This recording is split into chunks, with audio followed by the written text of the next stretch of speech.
Pa ekonomska saradnja u regionu je dobra i jako je potrebna, imajući u vidu povezanost iz ranijih vremena, međutim i sadašnje poslovne veze i sadašnje trgovinske, mislim da se može još više unaprediti. Stvar političara je da to stvaraju uslove, a normalno da sam biznis, sama preduzeća, same kompanije iz regiona sarađuju.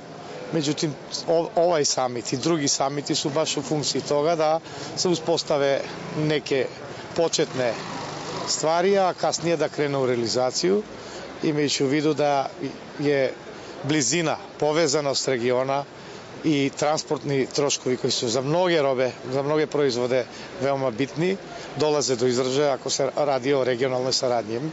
Naravno, ima i mnogo drugih prednosti i zato je ta regionalna saradnja, ekonomska pre svega, veoma važna.